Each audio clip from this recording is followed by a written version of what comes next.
What's going on, everybody? Jolt here from TheTokenMinorities, and I am back with a new series for you guys today. Today it is the draft analysis for my team that I recently drafted in the Summer Showdown All-Star Division Surge format tournament. Now I got a few things to unravel here.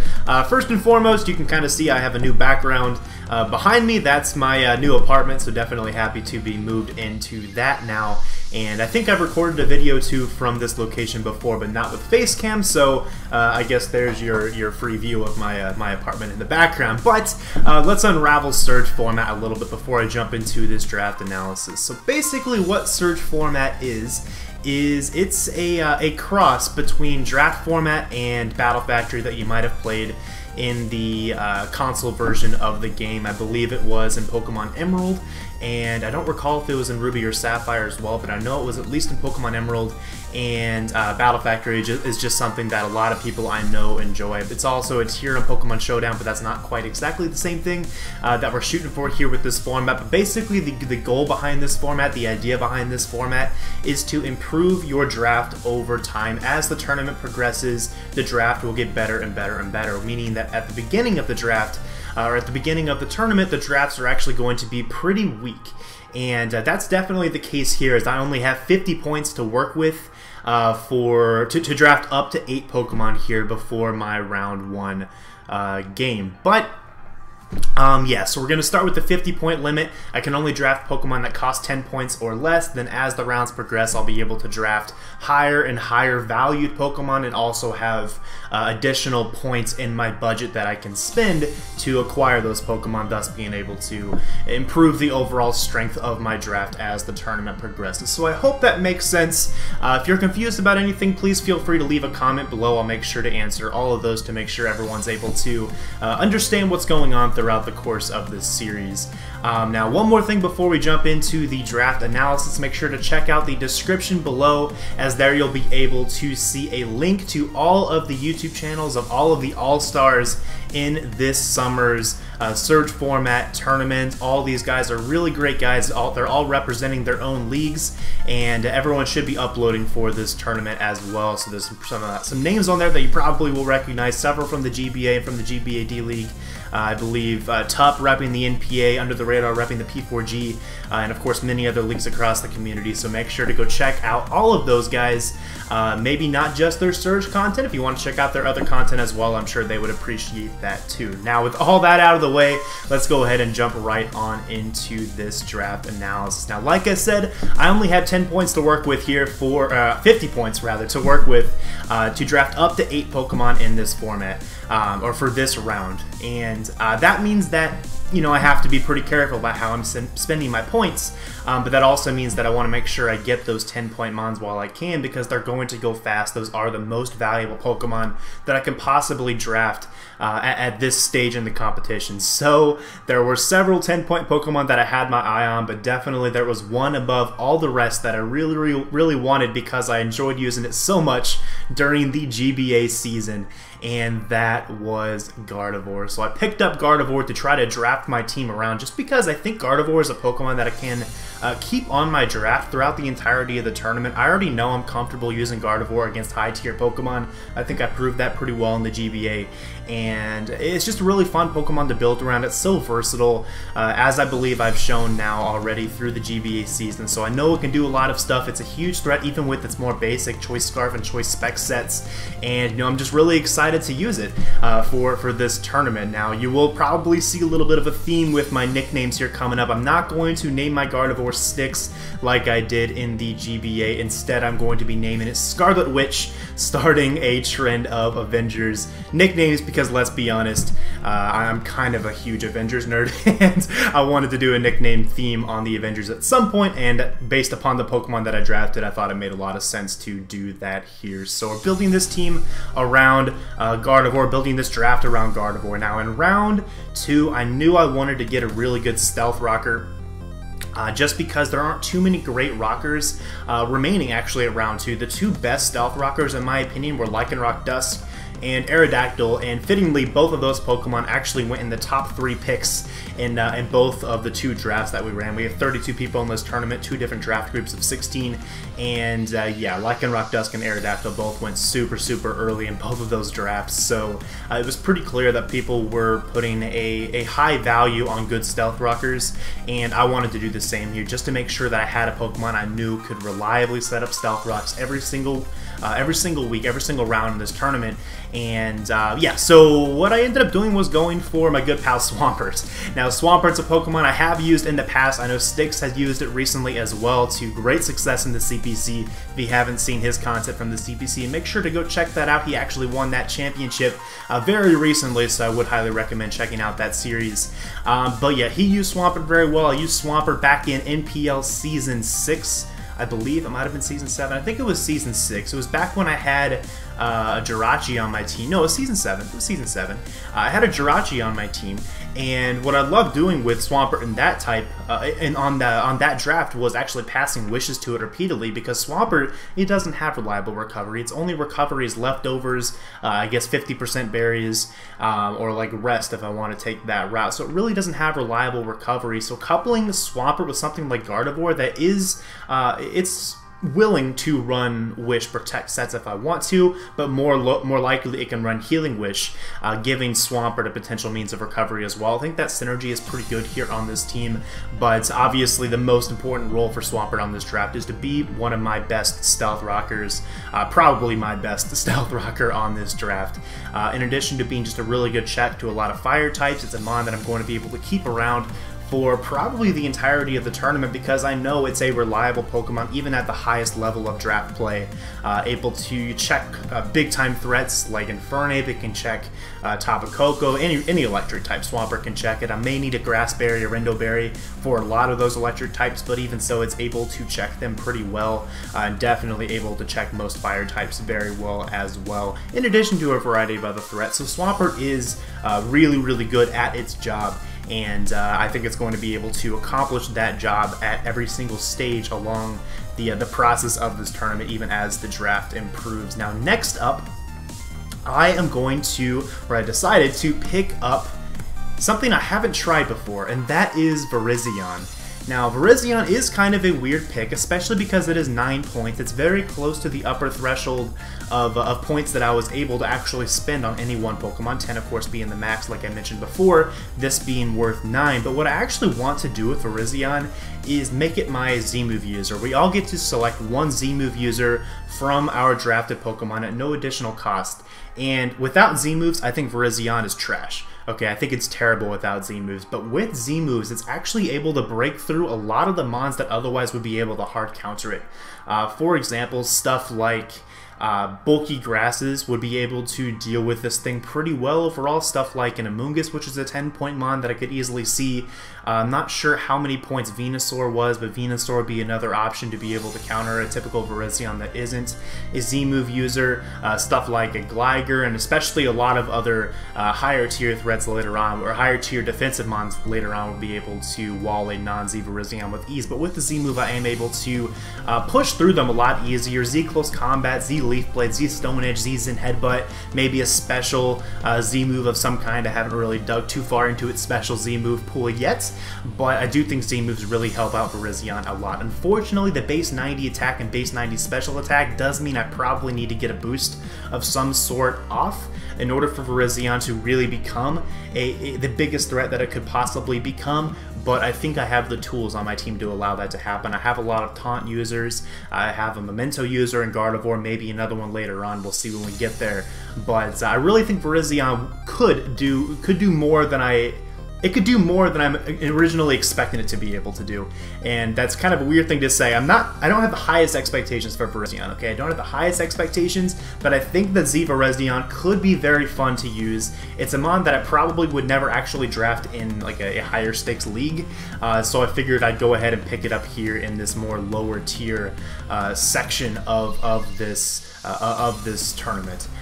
So yeah, we're going for Rizion. It's also a really nice speed tier for my team. Base 108 speed is now the fastest mon on my team, and it should be able to outspeed the vast majority of Pokemon that are going to be on the opposing teams at this stage in the tournament. So next up, I decided to pick up my Rotom. Now this is a mon that I also drafted back in the D-League, or in the GBA, not in the D-League, and I only brought it once.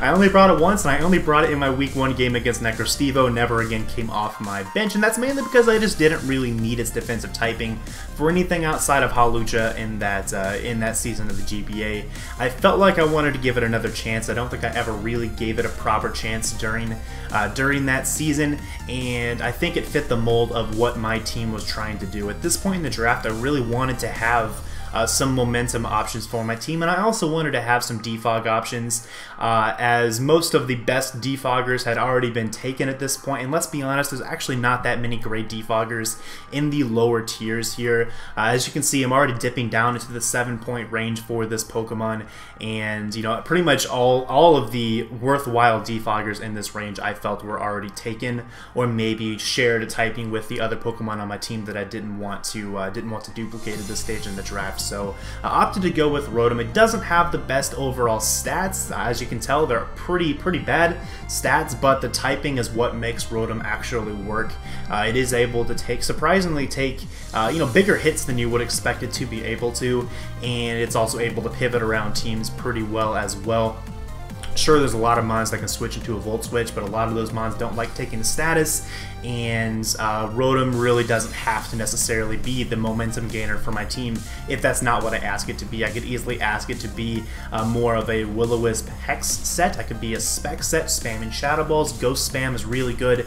I feel, especially at this level of play, base 95 special attack is not the best, obviously, but with the choice specs, I think it could hit pretty hard. So there's a lot of things that Rotom can do, but its main role on my team is to help me with gathering momentum, and also to be one of my primary defogger if I do need a defogger for a specific matchup, maybe against Hazard Stack, for example. So, you know, never mentioned the nicknames earlier. Swampert's going to be named Jirachiefs because, let's be honest, he kind of looks like Drax from the Guardians of the Galaxy. If you were to just paint Drax blue, it could easily be a Swampert. Virizion, just named him Vision because the names are kind of close, and I think that a shiny Virizion looks a lot like Vision. And Rotom is Shuri because it's kind of like a tech Pokemon, and that's what Shuri is all about in the Avengers, obviously. So next up is my Ambipom, fittingly named Rocket. Definitely not the same type of mammal as Rocket the Raccoon, but you know, close enough, I suppose. Now, Ambipom's a mon that a lot of people give a lot of crap, and I know why they do that. It's only base 100 attack. Its defenses are super frail. You can never run a defensive set if you wanted to. You can't even run a tank set. It has to be fast, and it has to pretty much always click special or physically attacking moves. It's bait for a lot of easy counterplay, a lot of easy counter prep, but I think the Ambipom actually has the tools to be able to beat the most likely counter prep for it, and I hope I'm able to show that throughout the course of this tournament. I think Ambipom has so much more potential than people give it credit for. Base 115 speed is incredible. Technician boosting a stab fake out is also incredible. It's one of the most powerful raw priority options, I think, in the game, outside of stuff like Sucker Punch and Extreme Speed, obviously. But yeah, Technician boosted fake outs, even off a base 100 attack, packs a big punch, especially with a Life Orb, which is probably the most common item you'll see on an Ambipom. So there's a lot of stuff Ambipom can do. It can also taunt, which is a really nice move. You can U-turn, it gives me more momentum along with the Rotom, the Volt Turn core there supporting the Gardevoir, Virizion, and maybe even offensive Swampert from time to time. I think could pack a pretty big punch for my opponents to deal with. So there's a lot of key tools that Ambipom has for my team. Knockoff's another big one that I didn't even mention. I believe it's my first knockoff user on this draft now, and I know knockoff is obviously a very good move to have on a team, and it's something that Ambipom runs pretty freely on pretty much all of its sets because it likes to knock off potential Rocky helmets. So yeah, just overall a solid mon. I think it's a lot better than people give it credit for, and we'll just see how it works throughout the course of this tournament. Now, 5 mons down, 3 mons to go. I'm lacking a few key roles for my team, and I only have 9 points left to spend. I definitely intend to draft 8 total mons. I don't want to have less than 8 mons. I think it really limits your options when you don't draft the full number of mons possible. So I'm going to try to fill all those spots, but first I need to fill some key roles. I don't have a steel type, I don't have a fire type, I don't have a dark type, I don't have a dragon. I'm missing a lot of key resistances. Okay, that's the big thing. I'm missing a lot of key resistances, and I really want to start to patch that up. So what I'm going to do here is I was thinking between 2 different mons for this next pick, those being Typhlosion and Houndoom. Houndoom 5 points, Typhlosion 4 points. Both have their own niches. Typhlosion's a little bit faster than Houndoom, but it just straight up spams Scarf Eruptions or Specs Eruptions if I wanted to. Doesn't have the best coverage necessarily outside of Eruption. I think Focus Blast as well, but you can never really count on Focus Blast to hit, obviously. Houndoom has a little bit more spammable of a dual stab in Dark and Fire, and that's why I actually opted to go with Houndoom for this next pickup. Loki being just a perfect name for Houndoom. Look at its horns, then look at Loki's hat that he wears, or helmet, or whatever you want to call that. It's just Loki incarnate. So that made a lot of sense here. But a dark fire type, I've had Mega Houndoom in the past. I really liked Mega Houndoom. I thought it was a little bit better than people gave it credit for. Houndoom is just a little bit weaker and a little bit slower, and this time I can actually run an item and have a little bit more freedom in my abilities. I actually love all 3 of Houndoom's abilities. Early Bird, Flash Fire, Unnerve all have their own niches in different matchups, and that's something I hope I can play around with here throughout the course of this tournament. I don't know how long I'll have Houndoom on my team, but at least for the first round or 2, I think this is something I can have some fun with.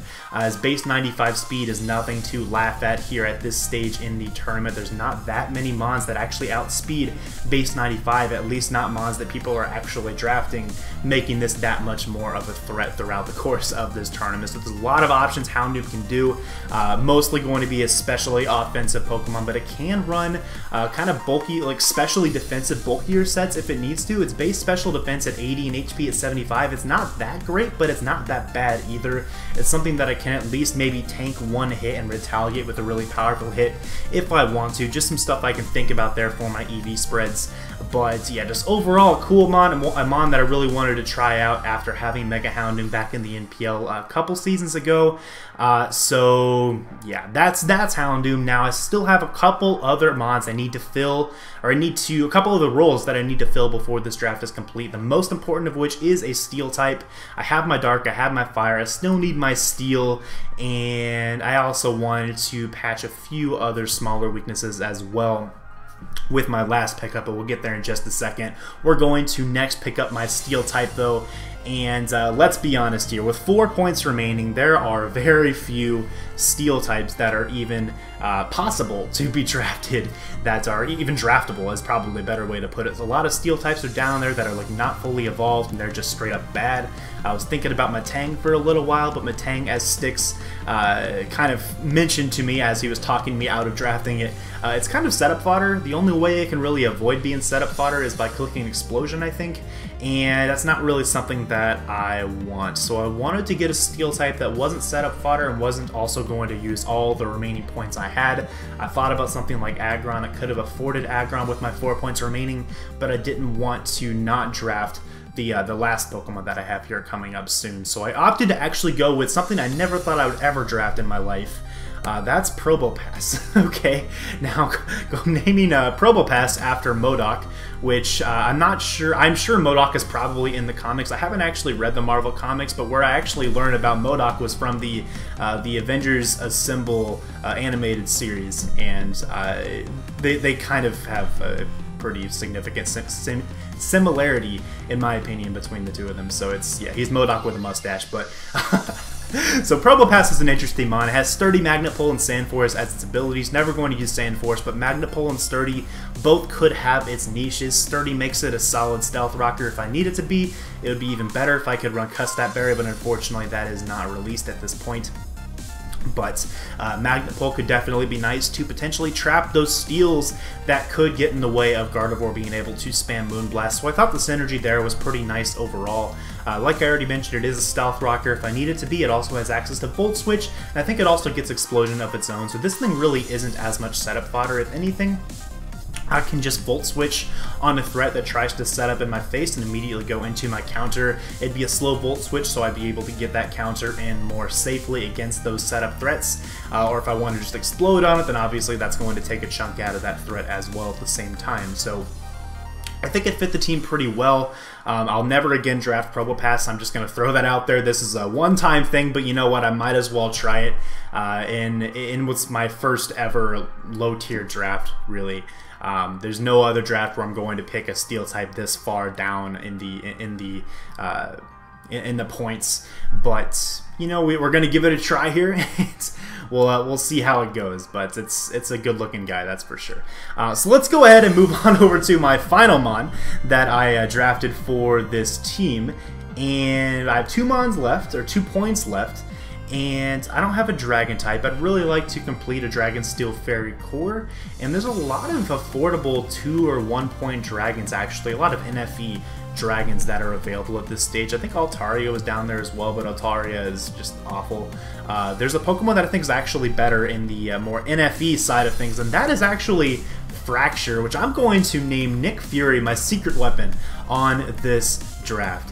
And this thing is actually really, really good, okay? For 2 points, I love this thing because it's base 117 attack. Base 67 speed isn't that terrible. It does require probably 2 Dragon Dances to be able to outspeed faster threats, but that's not the worst thing in the world, because if you look at its bulk and you couple that with an Eviolite, that's going to be fat enough to take hits to get those 2 Dragon Dances if I needed to. So this thing could become an absolutely massive threat against my opponents. It has access to Unnerve and Mold Breaker, so another Unnerve Pokemon on my team that can prevent my opponents from running Resist Berries or 50% Berries to try to get back extra health or take less damage from my attacks. Mold Breaker could also ignore any abilities that might get in my way of trying to break through a team, or maybe even try to sweep with this little guy here for this tournament. So I'm really excited to use this thing. It's 2 points, it's really low risk, and something that I've wanted to try for a while. I've already tried 1 NFE Dragon before in Sliggoo back in the PPL way back when, and let's just say I never brought it because it just didn't fit my team. It was too passive, but this thing is not passive at all. It has Taunt, it has Dragon Dance, it has Swords Dance, and Outrage from base 117 attack, or even just Dragon Claw from base 117 attack, especially at +1, is nothing to laugh about. That can do some serious damage to teams, especially because the most bulky mons aren't even available yet at this stage in the draft, or at least a lot of the most bulky mons aren't even available yet. So this thing should be able to plow through a lot of the low tier walls throughout the course of this tournament. So that is the draft for this tournament, at least what we're going to start with. Now, what is going to happen here as these battles go on? I have a game coming up against Illusion, and I'm trying to think, I think his team name is the Las Vegas Venusaur. So I'm going against the Las Vegas Venusaurs in round 1, and what that battle is going to do is it's going to determine which of 2 16-man brackets that we're going to play in throughout the course of this tournament. There's a gold bracket and a silver bracket. If I win this game against Illusion, that means I'll play in the gold bracket, which basically is just a more valuable prize in the end compared to what the silver bracket is. And if we lose, we're still in. We'll still be able to continue playing on, but if we lose anytime beyond round 1, we'll be out immediately. So the round 1 game is a little bit lower stress, but after that we cannot lose if we want to continue playing in this tournament. But yeah, so basically how it's going to work, after that next game against Illusion, I'll be able to build up this draft. I'll get 10 more points and 2 transactions that I can make to try to improve my draft a little bit. I'll have access to Pokemon that cost 12 points and 11 points, so I can build up maybe some of my lower tier stuff.